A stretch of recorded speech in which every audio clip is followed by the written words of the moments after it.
पिछली कहानी एलिना में आपने पढ़ा किस तरह रांची से आते वक्त शेखर की कार तैमारा घाटी में खराब हो जाती है। शेखर की मुलाकात एक दिन जमशेदपुर में एलिना से हो जाती है।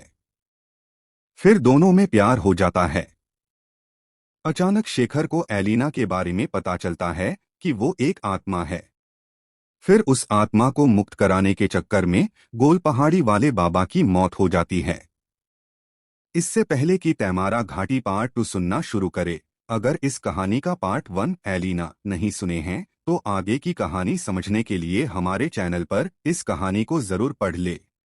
अब आगे की कहानी सुनते हैं। बाबाजी की मौत की खबर मिलते ही शेखर का डर के मारे होश उड़ जाता है। अनहोनी के डर से वह घर से भी निकलना बंद कर देता है। बीमारी का बहाना बनाकर वह अपनी कंपनी से एक सप्ताह की छुट्टी ले लेता है। छुट्टी खत्म होते ही एक बार फिर वह ड्यूटी ज्वाइन कर लेता है। इस घटना को बीते हुए लगभग 2 महीने बीत चुके थे। शेखर उस घटना को धीरे धीरे भुलाने लगा था। अचानक एक दिन मालिक ने उसे एक मीटिंग अटेंड करने के लिए रांची जाने को कहा।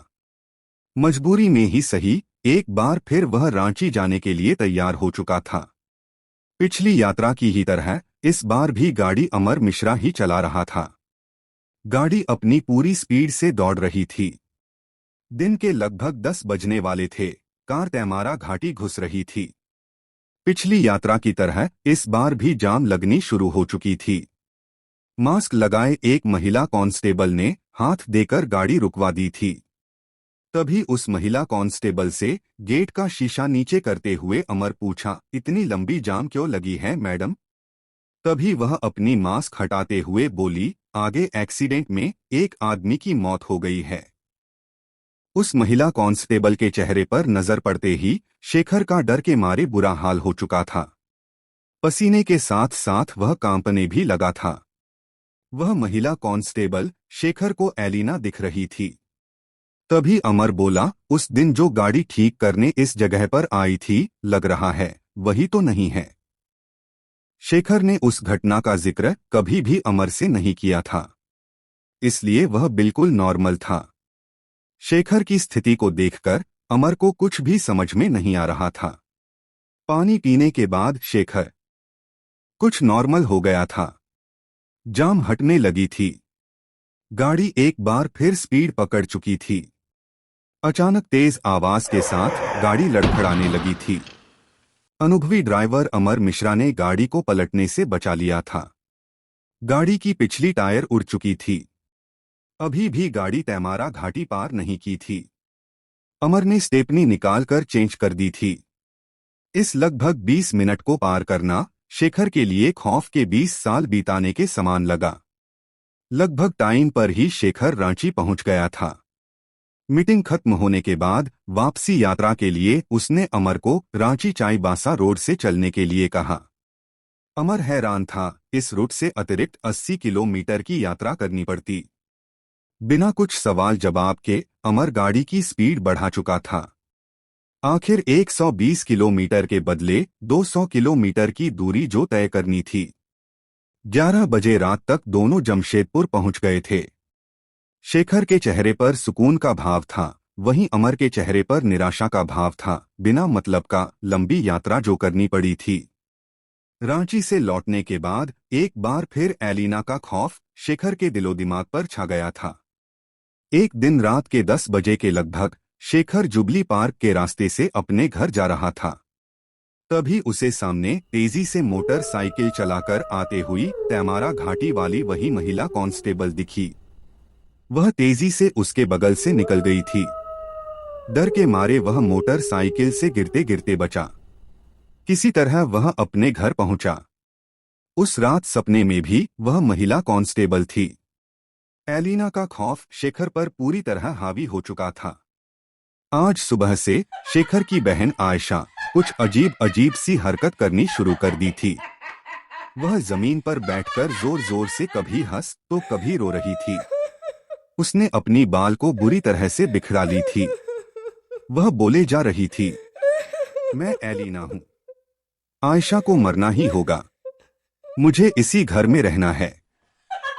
अगल बगल के लोग जमा हो गए थे। शेखर अज्ञात भय के मारे कुछ सोचे जा रहा था। तभी कुछ लोगों ने उसे दलमा वाले तांत्रिक से मिलने को कहा। कुछ ही देर बाद वह दलमा के लिए मोटरसाइकिल से निकल पड़ा था। तांत्रिक से मिलकर उसने एक ही सांस में तांत्रिक को शुरू से अंत तक की सारी कहानी सुना दी थी। तांत्रिक से भभूत लेकर शेखर घर आ गया।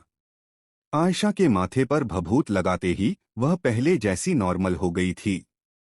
कुछ दिनों के बाद एक दिन सुबह शेखर सोकर उठा तो घर के बाहर खून का धब्बा देखकर हैरान रह गया। इससे पहले कि वह कुछ समझ पाता, उसके मोबाइल पर कॉल आ गया था। कॉल उठाते ही पता चला उसके एक दोस्त की मोटरसाइकिल दुर्घटना में रात को मृत्यु हो गई थी। वह दोस्त भी उस दिन बाबा तथा शेखर के साथ कब्रिस्तान गया था। एलिना का आतंक बढ़ते ही जा रहा था। अब एक बार फिर शेखर को अपनी तथा बहन दोनों की जान की चिंता सताने लगी थी।